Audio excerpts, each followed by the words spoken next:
So with B cell activation, we're going to kind of go over that process in a bit more detail now. And in terms of our B cells, all right, I'm going to draw our B cell. Remember, our B cell has a really big nucleus and a little bit of cytoplasm, all right? On the outside of that B cell, it's going to have a particular antibody that it's responsible for making, all right? And in terms of that, I'll draw another one down here. Oop, this is our nucleus. And we'll make this one square to show you that this would be a different antigen that this B cell would recognize. Okay? So then what we've got floating around, all right, either because we've got invading pathogens, all right, or an active infection going on, all right, we're going to have our antigens that are going to be out there, all right, and at this point our B cell is classified as a naive B cell, all right. For it to be a naive B cell,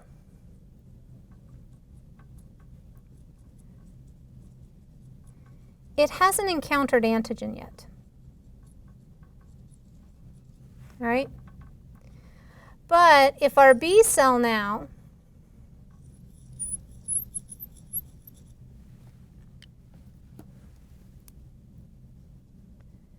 encounters that antigen, okay, what's going to happen is that B cell is going to internalize that antigen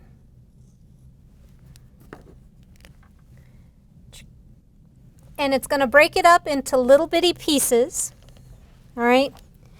And then what's going to happen, our B cell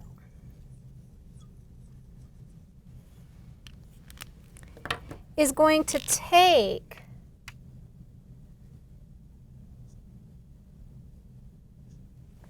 that antigen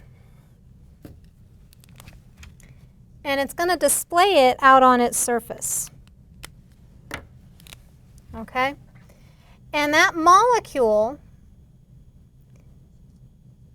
that's going to display our antigen on the outside of our B cell is going to be that major histocompatibility complex 2, okay? And I'm going to draw one down here too, just because that's kind of where I'm going to take my drawing right now. All right, what's going to happen, all right? So in terms of that, we get the progression of a naive B cell to a maturing B cell, all right, in the process of encountering and internalizing that antigen, displaying it on the outside of the cell,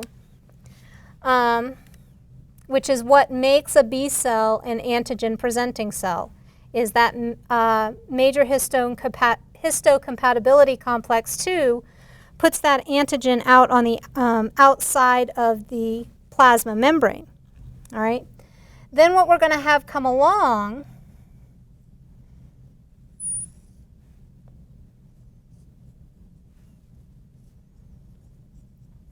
is a T helper cell. And I know I haven't talked about T cells yet. Don't worry about that. Okay, know that a T helper cell is going to be important in the activation of our B cell, okay? Because what's going to happen here, our T helper cell, if it recognizes that antigen, it is going to release cytokines. And I'll draw those as dots, okay? The cytokines then are going to be what cause our mature B cell to differentiate into, and I'll draw it a little differently in shape so that you know it's now the actively producing cell to produce our plasma cell, okay? And then what's going to happen, our plasma cell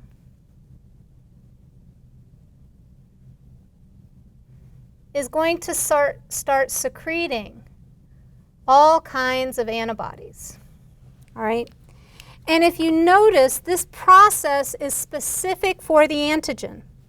This other B cell I have down here, because of the shape of the antigen, it doesn't recognize this B cell, so this B cell kind of hangs out in the naive state, all right? And in terms of that, if this particular B cell does recognize an antigen, it's going to go through this same process. The antigen is going to bind to the antibody on the outside of the B cell. That B cell will internalize that antigen and it'll kind of break it up into little bitty pieces. And then those pieces are going to be put on the outside of the B cell with the MHC2. If that B cell is displaying antigen, this is what makes it now one of our antigen-presenting cells, okay? That antigen-presenting cell is going to interact with a T helper cell.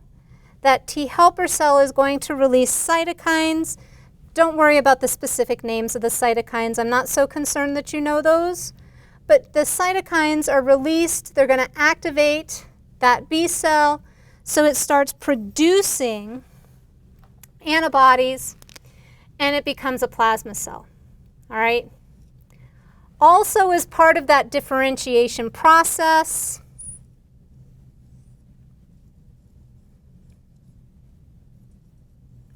we're going to have a memory cell generated, okay? Now, in terms of that memory cell, sometimes it'll be the plasma cell that'll go to the memory cell that will become the memory cell after it's no longer secreting antibodies, all right? Don't worry about the details on that. What I want you to know is after that B cell becomes activated, all right? And the activation involves the MHC2 presenting the antigen, recognizing the T helper cell, releasing those cytokines, and essentially becoming that plasma cell, all right? That's how our B cell becomes activated, all right? If you have any questions, please let me know.